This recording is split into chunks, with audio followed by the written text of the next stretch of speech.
This is a hobby author publishing presentation, where my hobby is your entertainment.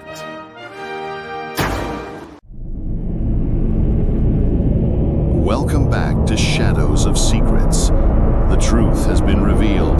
Gerrod's mother, Elysia, is the feared mistress Ravenshadow, a master manipulator playing a decades-long game. Her plan is still in motion.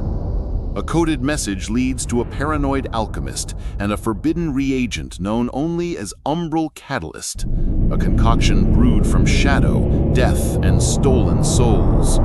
Today, in Chapter 12, The Stain of Dark Magic, Gerrod and Ace delve into the foulest corners of Oswagonia's arcane underworld to uncover the purpose of this horrifying substance, and in doing so, find the heart of Elysia's darkest experiments. Chapter 12, The Stain of Dark Magic. The weight of the revelation settled upon them, thick and suffocating as the undisturbed dust of the Ravenshadow safehouse. Elysia, Mistress Ravenshadow, the Temptress, a trinity of deception and ruthlessness embodied in the woman Gerrod remembered as his mother. The palace blueprints, the massacre of the moonrats, the cold philosophy etched in scrolls, it painted a picture so monstrous it defied easy comprehension. Yet, amidst the wreckage of the past, the coded message about the volatile reagent pulsed with present danger. It yanked them violently back from the abyss of history to the immediate threat unfolding on the city streets above. Terrill's workshop, Ace breathed, breaking the stunned silence. He carefully folded the coded message, tucking it away with the cipher wheel. Whatever game your mother is playing, Gerrod, whatever her grand design was or is, this is happening now. This reagent sounds like trouble. Could be for the heist, could be for something else entirely, but we can't ignore it. Gerrod nodded. We find Terrill, Ace affirmed, already moving towards the stairs, eagerness for action replacing the earlier dread. Lean on him, find out what this reagent is when the pickup is scheduled.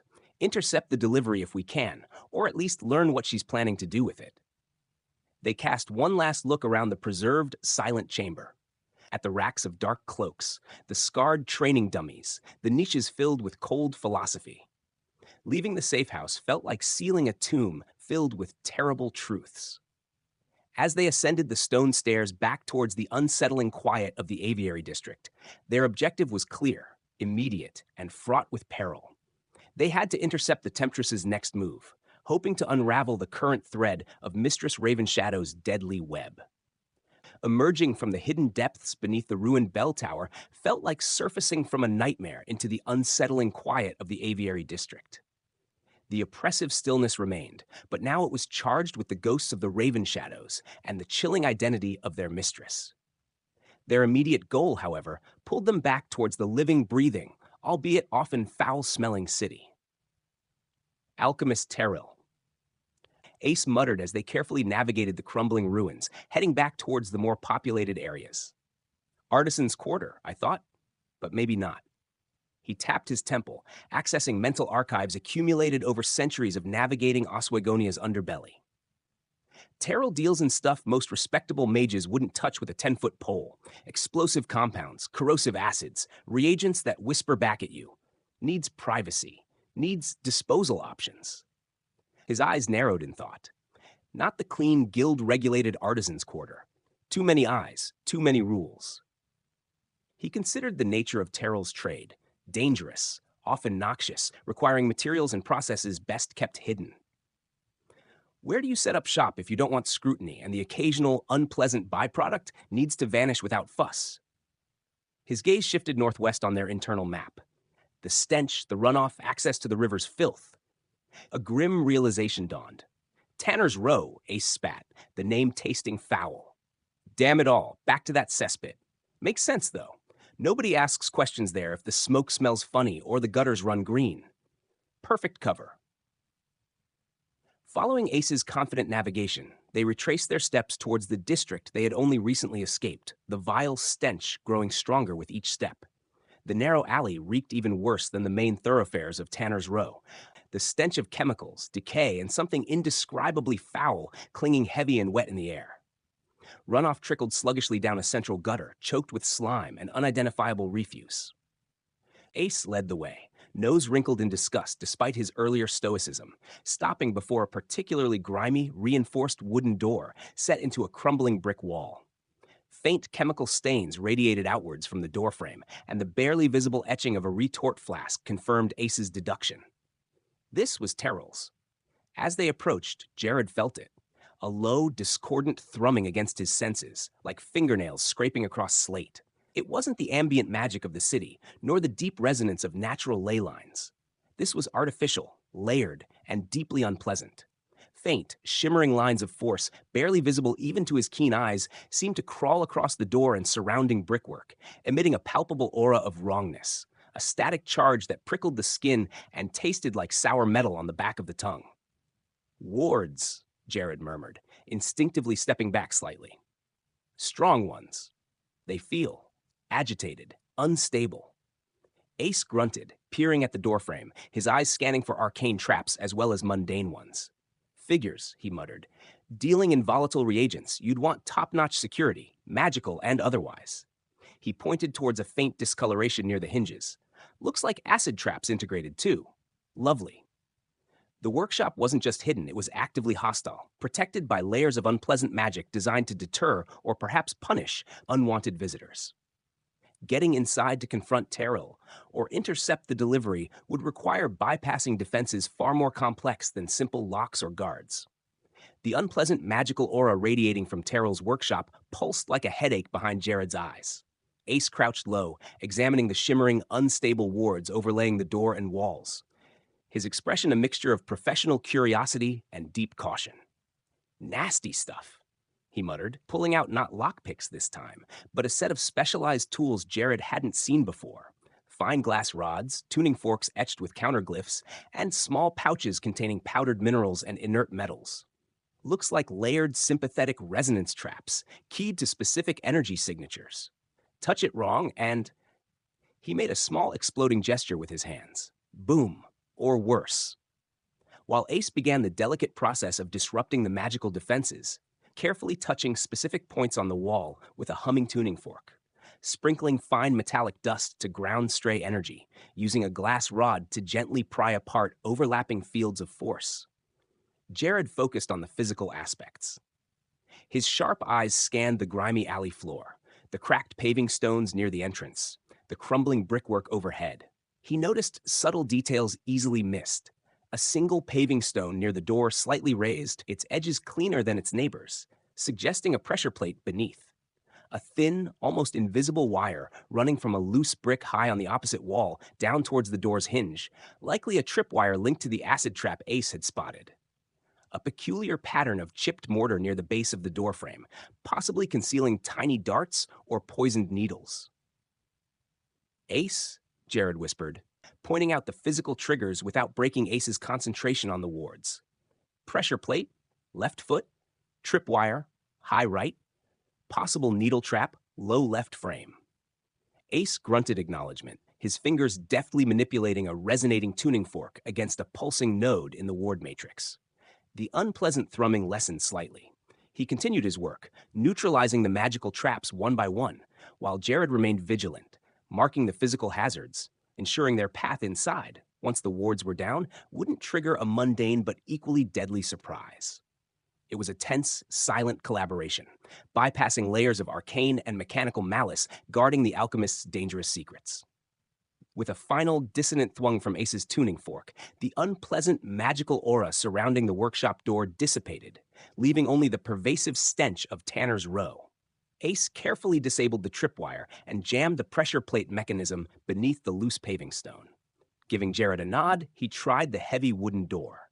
It swung inward silently on well-oiled hinges, releasing a blast of concentrated chemical fumes, acrid smoke, and the sharp, metallic tang of ozone that stung their eyes and burned their throats. Inside, the workshop was a chaotic labyrinth of bubbling alembics, smoking retorts, shelves crammed with jars of strangely colored powders and preserved anatomical oddities, and workbenches littered with glass tubing, burners, and arcane paraphernalia.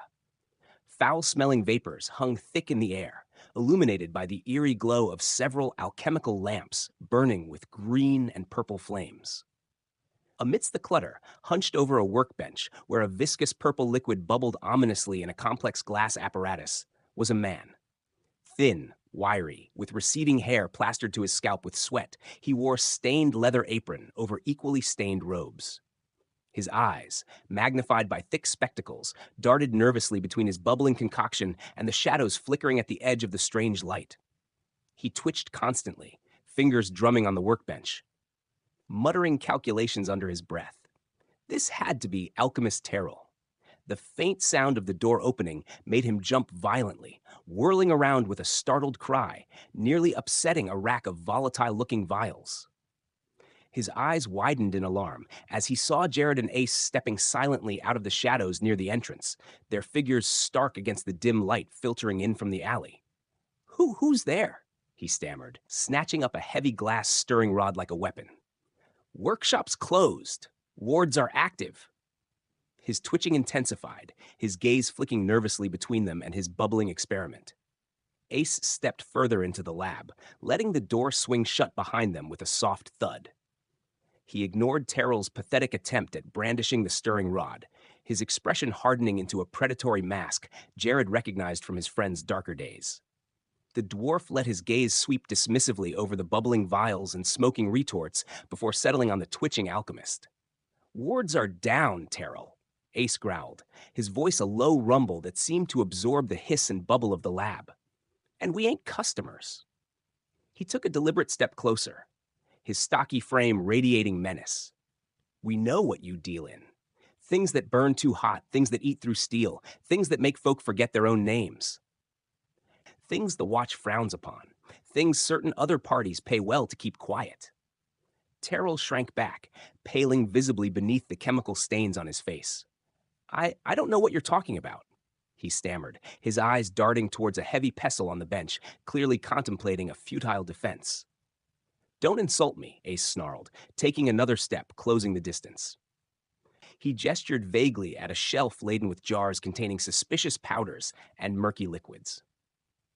"Ghost lotus pollen? Shipments coming in unmarked from the southern jungles?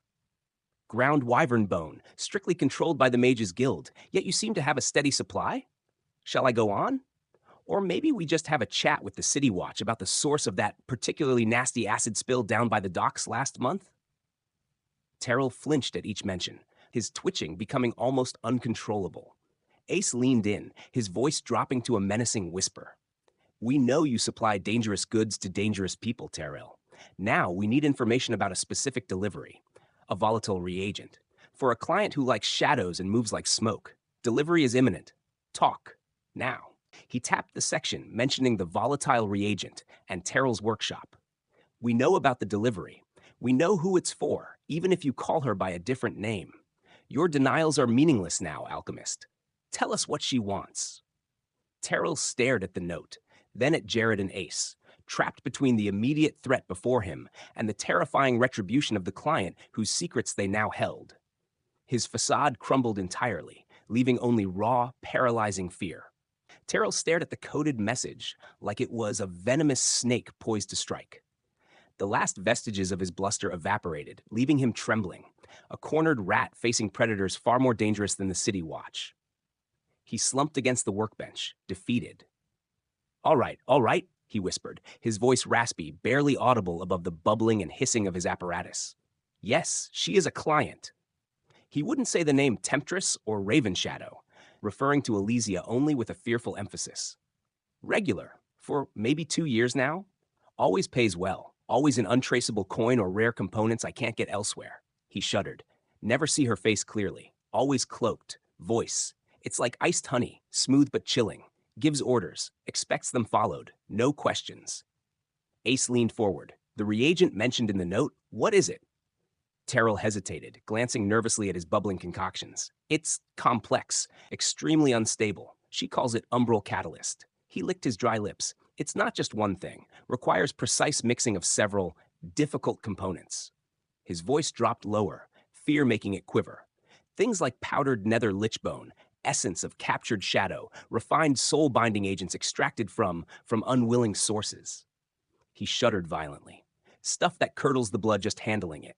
dark magic components, forbidden by every guild and temple. Gerrod felt a chill colder than the Ravenshadow safehouse seep into his bones. Soul-binding agents? Shadow essence? Life force manipulation? This went far beyond reagents needed for a simple heist or assassination. This was the territory of necromancy, of soul manipulation, of magic that twisted the fundamental laws of life and death. What does she do with it? Gerrod demanded, his voice tight. Terrill shook his head frantically. I don't know. I don't ask. Mixing the Umbral Catalyst is dangerous enough. She provides the core components, the shadow essence, the soul binders. I just refine them, stabilize them, combine them according to her precise, coded instructions. He wrung his hands. It requires incredible precision, perfect stabilization, otherwise. He gestured vaguely at a scorch mark that blackened a large section of the ceiling. Catastrophic failure. He swallowed hard. Whatever she's planning, it involves manipulating life force, binding spirits, stabilizing shadow magic on a scale I can't comprehend. It's terrifying. Ace's eyes narrowed, processing Terrill's terrified confession. Soul binding, shadow essence, life force manipulation.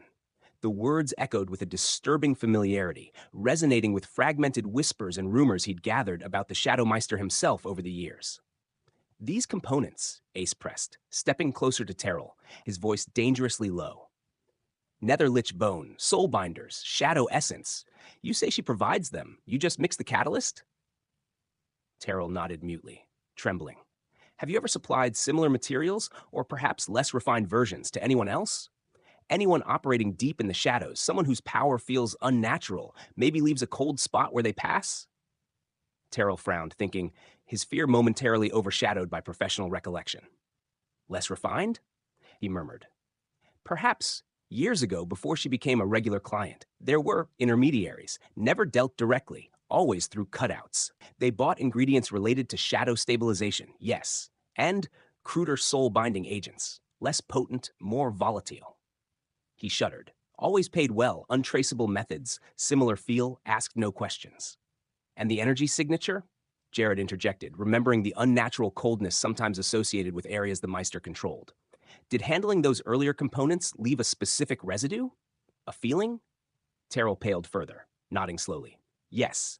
A draining cold, a feeling like the shadows themselves were watching, leaching warmth, very distinct, unpleasant. He looked from Ace to Gerrod, realization dawning in his terrified eyes. Gods, you mean the Myster? His power? It comes from this? He gestured towards the list of horrifying ingredients. These reagents, they're the same type of magic she's working with now, only hers is far more refined, more powerful. The Umbral Catalyst she has me create. It's like comparing a blacksmith's forge to a volcano. The connection slammed into place. The Shadow Myster's unnatural power, his aura of cold and shadow, stemmed from the same dark magic components that Elysia, as the Temptress Mistress Ravenshadow, was now having refined into an even more potent form. Was she supplying him? Controlling his power source? Or were they both tapping into the same forbidden wellspring, perhaps taught or unleashed by Elysia herself long ago? The revelation that Elysia and the Shadow Myster drew power from the same dark source hung heavy in the fume-choked air. Terrill looked utterly broken, trapped between terrifying forces. Ace seized the moment, pressing the advantage. She provides the core components, you said, Ace growled, grabbing Terrill by the front of his stained robes. Where does she get essence of captured shadow? Where does she refine soul binders from unwilling sources? This isn't stuff you pick up at the market, Terrill. The alchemist trembled, unable to meet Ace's glare. I don't know, he squeaked. She just delivers them. Sealed containers, lead-lined. I don't ask. Liar. Ace shook him slightly. You deal in secrets, Terrill. You hear things. You know where the bodies are buried, literally perhaps. Where does she conduct her private work? Terrill's eyes darted around wildly, seeking escape but finding none. Under the combined pressure of Ace's menace and Gerrod's cold, steady gaze, he finally cracked. All right, he sobbed, tears cutting paths through the grime on his cheeks. There's a place. She mentioned it once, indirectly, when a previous batch of catalyst was unstable, threatened to breach containment. He shuddered at the memory. She spoke of needing to perform stabilizing rituals at her personal workspace. Where? Gerrod demanded, his voice sharp. "The catacombs!" Terrill blurted out, squeezing his eyes shut as if saying the words aloud was a betrayal punishable by death. "Deep down, below the old temple district, there's a desecrated shrine down there. Ancient, pre-human maybe. Place has bad energy, shunned even by the tomb robbers." She said the residual energies there aided her private work, her experiments. He risked opening his eyes, pleading. "That's all I know, I swear. Deep catacombs, old temple sector. Look for a shrine marked with defiled sun symbols. Please, just let me go." He dissolved into terrified sobs, having given up the location of Elysia's hidden sanctum. Leaving the trembling, weeping Terrill amidst the noxious fumes and bubbling horrors of his workshop, Gerrod and Ace melted back into the shadowed alleys of Tanner's Row. The alchemist's terrified confession provided their next destination. The deep catacombs beneath the old temple district, a place steeped in history, decay, and ill omen. Finding an entrance to the catacombs wasn't difficult. Ace knew several forgotten access points used by smugglers and fugitives over the centuries. A loose grating in a disused sewer tunnel, a hidden door behind a crumbling mausoleum in an ancient graveyard. They chose a narrow, descending staircase, concealed beneath heavy flagstones in the cellar of a long-abandoned inn near the edge of the old temple district. The air grew immediately colder, damper, carrying the earthy scent of subterranean passages, stagnant water, and the faint, unsettling sweetness of decay. Their footsteps echoed eerily in the oppressive silence, broken only by the drip of unseen water and the distant skittering of tomb-dwelling creatures. They lit the oil lamp again, its small flame casting huge, dancing shadows that twisted the narrow tunnels and low archways into monstrous shapes. Navigating the catacombs was treacherous. Passages branched and intersected unpredictably, some ending in sheer drops or cave-ins, others flooded with black, stagnant water. The air grew heavy, making breathing difficult. Using Terrill's vague directions, deep down, old temple sector, defiled sun symbols, and Ace's knowledge of the upper levels, they descended deeper into the earth beneath Oswegonia, leaving the familiar city far behind. The tunnels grew older here, the stonework rougher, hinting at pre-human construction, as Terrill had suggested. The oppressive silence deepened, pressing in on them, heavy with the weight of ages and the unsettling feeling of trespassing in a place profoundly inimical to life. Following a narrow, winding passage marked by crumbling stonework far older than anything they'd seen above, they felt a distinct shift in the atmosphere. The air grew colder, unnaturally so, biting through their cloaks and chilling them to the bone.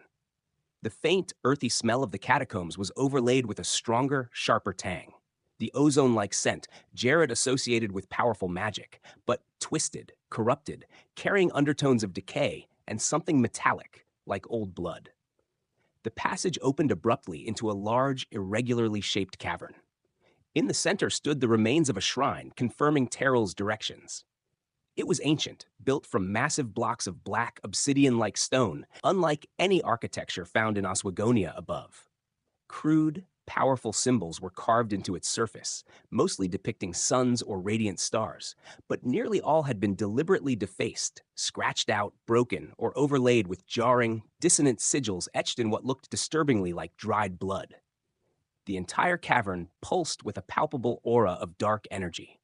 It was a heavy, suffocating presence that seemed to leach warmth and light, pressing down on their senses, making their skin crawl, and the hairs on their necks stand on end.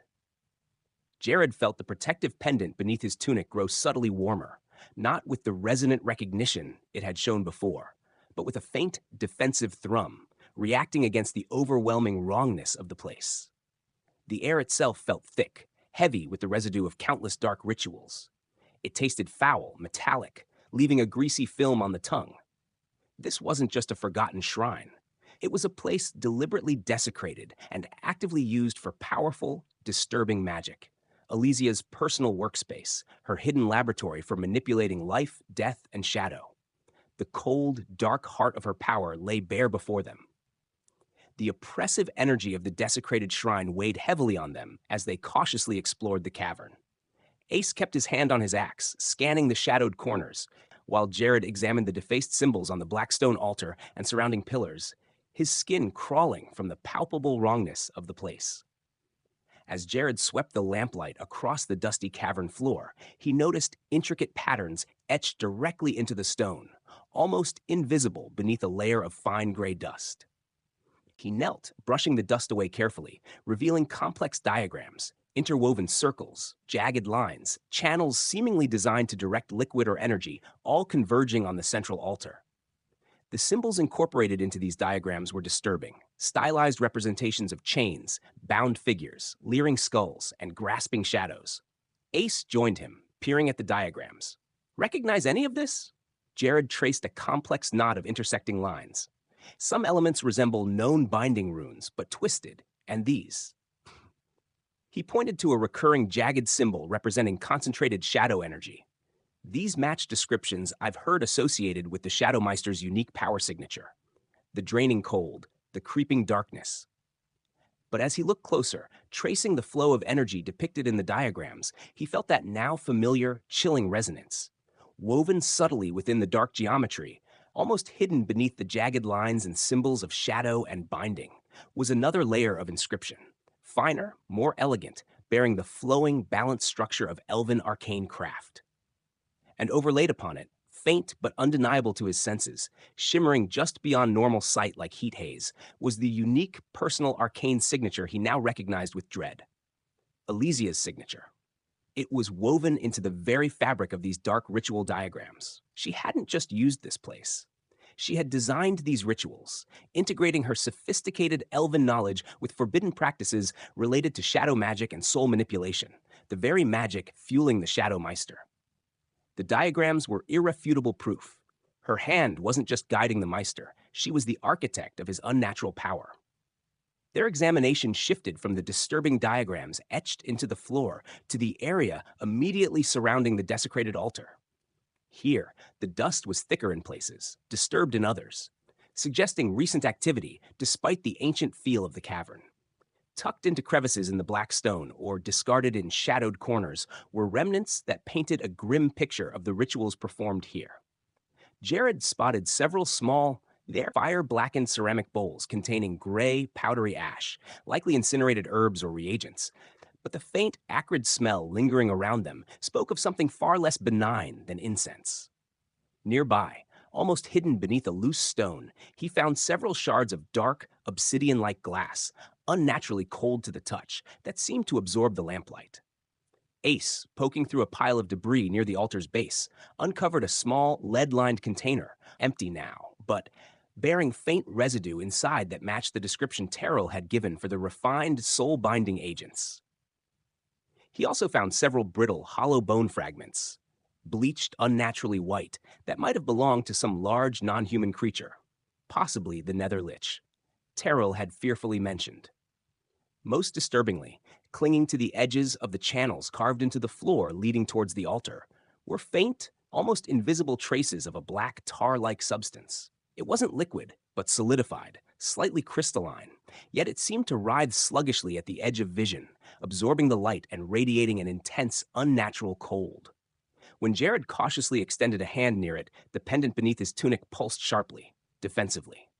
Shadow essence, Gerrod breathed, recognizing the description and the palpable sense of wrongness. Solidified remnants. The discarded components perfectly matched Terrill's terrified list. Tangible proof of the forbidden ingredients used in Elysia's dark experiments. The residue of shadow essence confirmed the nature of the magic wielded here. This desecrated shrine wasn't just a workspace. It was a laboratory where the fundamental forces of life, death, and shadow were actively, dangerously manipulated by his mother. While Ace examined the disturbing remnants scattered around the altar, Gerrod focused on the altar itself. The massive block of black stone was heavily scarred, not just with the defaced sun symbols, but with countless finer scratches and scoring marks left by ritual implements. Running his hand along the top surface, searching for irregularities, his fingers detected a slight seam, almost perfectly flush, near the back edge. It outlined a section of the stone block about the size of a large book. Applying pressure, he found it gave slightly. Using the tip of his dagger, he carefully worked the seam, dislodging accumulated grime. The section wasn't separate. It was a cleverly disguised lid, fitted with masterful precision. With a soft, grating sound, he lifted it, revealing a shallow cavity carved into the altar stone.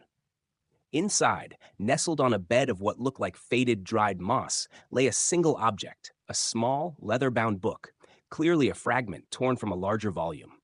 The leather was worn smooth, the corners softened with age and handling. It bore no title or markings on the cover. Gerrod lifted it out carefully. The weight felt familiar, the size similar to the blank journal found in the Ravenshadow chest. He opened it tentatively. The pages were filled with dense, meticulous script, the elegant, slightly angular handwriting he now recognized instantly as his mother's. It wasn't coded symbols or ritual diagrams. It was prose. Thoughts, observations, fragments of narrative. His heart pounded. After discovering the horrifying extent of her actions, Mistress Ravenshadow, architect of the Myster's power, manipulator of dark magic, here, finally, might be a glimpse into her mind, her motives, written in her own hand. This journal fragment, hidden within the heart of her desecrated shrine, felt like the most crucial discovery yet, potentially holding the key to understanding the woman behind the masks. Gerrod sank to his knees beside the altar, oblivious to the cold stone and the oppressive atmosphere.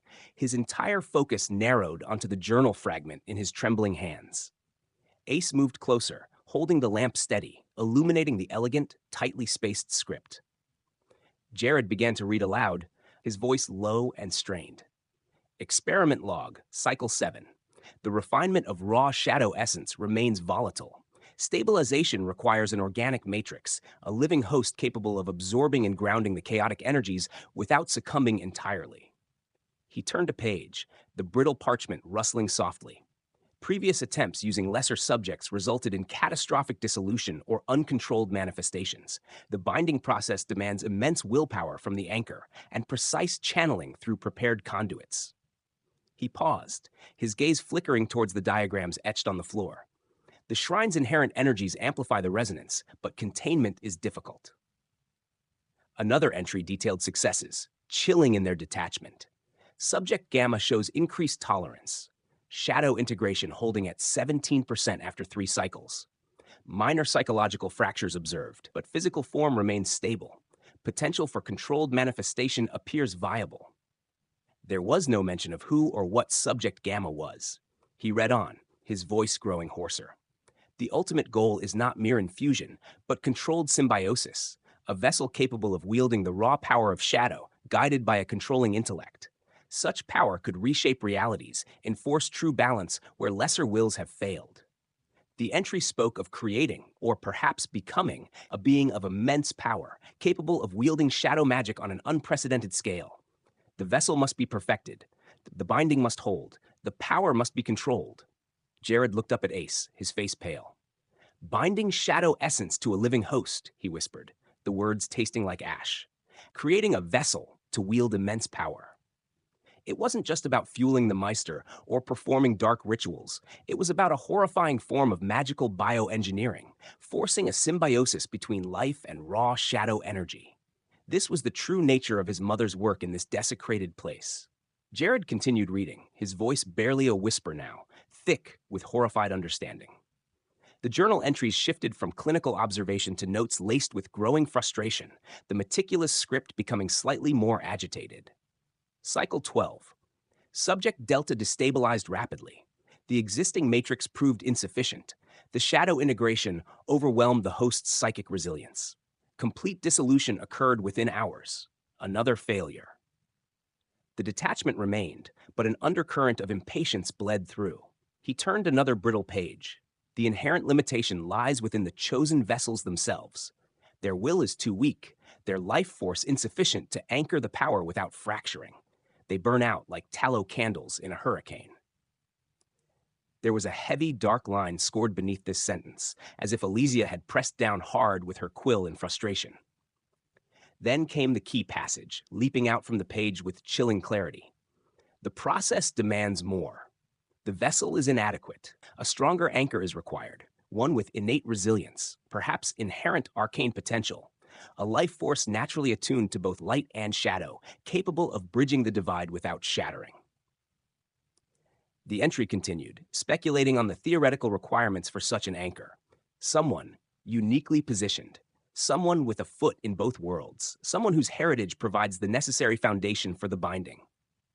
Gerrod stopped reading, the journal fragment trembling in his hand. A stronger anchor, innate resilience, arcane potential, attuned to both light and shadow, a foot in both worlds, heritage. The description wasn't abstract. It felt terrifyingly specific. He looked up, his eyes wide with dawning, sickening realization, meeting Ace's equally horrified gaze across the flickering lamplight in the cold, dark shrine. The vague references suddenly coalesced into a single, inescapable target. Gerrod's blood ran cold. The description of the required stronger anchor, resilient, arcane potential, attuned to light and shadow, bridging worlds, echoed with horrifying specificity. His own mixed heritage, his connection to nature, his mother's lineage, the profile fit him with sickening precision. Was he the intended vessel? Had his mother's grand experiment always been aimed at her own son? His eyes scanned frantically down the page, searching for confirmation or denial, his heart pounding against his ribs like a trapped bird. The final entry on the last remaining page of the fragment was shorter, the handwriting slightly less controlled, as if written in haste or under duress. Containment protocols failing on secondary subject. Unforeseen interaction with the primary vessel's resonance field. There was a blot of ink, as if the quill had paused or sputtered. Then, the final, chilling sentence. The ritual demands sacrifice, the binding needs completion, but the primary vessel resists integration. The shadow's hold is incomplete. Only Rix possesses the necessary will to contain it fully. Rix must be secured. Rix. The name hung in the dead air of the shrine, alien yet strangely familiar. Not Gerrod, not Elysia, not the Myster. Rix. Who was Rix? And why did that name, not his own, appear as the key, the one with the necessary will to fully contain the shadow power his mother sought to bind? The relief that he wasn't the named target was instantly obliterated by the new mystery. Who was Rix, and what was their connection to Elysia's horrifying experiments and the Shadow Myster's incomplete binding? The journal fragment ended there, leaving them with a new name, a new potential victim or key player, and the terrifying knowledge that Elysia's plans involved forcing to become a vessel for unimaginable shadow power. The name Rix echoed in the cavern's oppressive silence, a stark, unknown variable thrown into the already nightmarish equation. Gerrod stared at the final line in his mother's journal fragment, the name burning itself into his mind. Rix must be secured. Not Gerrod, Rix. The immediate, sickening fear that he was the intended vessel receded slightly, replaced by a wave of confusion and a different kind of dread. If his mother's ultimate plan for binding shadow essence required a specific anchor, someone with the necessary will to contain the power where the Shadow Myster himself was apparently failing or incomplete, who was this mysterious Rix? Was Rix another victim, someone unknowingly targeted for this horrifying ritual? Or was he a willing participant, perhaps an apprentice or another Ravenshadow operative groomed for this specific purpose? The journal spoke of the primary vessel resisting, presumably the Shadow Myster, struggling to fully integrate the power Elysia had somehow channeled into him. Was Rix meant to replace him, stabilize him, or absorb the excess power? The phrase, "the ritual demands sacrifice," hung heavy in the cold air, suggesting a terrible cost associated with completing the binding. What horrifying ritual had Elysia designed, born from her twisted elven knowledge and dark magic studies? How did it connect the Myster's incomplete power, the required sacrifice, and this unknown individual, Rix? They had uncovered the architect, Elysia, Mistress Ravenshadow, the methods, dark magic, Ravenshadow tactics, the history, Moonrat Massacre, Myster's Rise, and the terrifying experimental goal, binding shadow essence to a living host. But now, the identity and role of Rix emerged as the crucial missing piece. Finding Rix, understanding his connection to Elysia and the Myster, felt paramount. Was he the key to stopping Elysia's ultimate plan, or was he the final horrifying sacrifice needed to unleash its full potential? The desecrated shrine offered no more answers, only the chilling resonance of dark magic and the echo of an unknown name. It wasn't just a heist. It wasn't just a power play. Elysia's ultimate goal was something far more monstrous: to create a living vessel for raw shadow energy. a being of unimaginable power. The Umbral Catalyst was the key. Her journal reveals the horrifying truth of her experiments and the identity of her intended target. But who is the mysterious Rix? And is he a victim, an ally, or the final product of her dark magic? The origin of the Shadow Myster is about to be revealed in Chapter 13, The Shadow's Birth. You cannot miss this. Subscribe and prepare for the truth.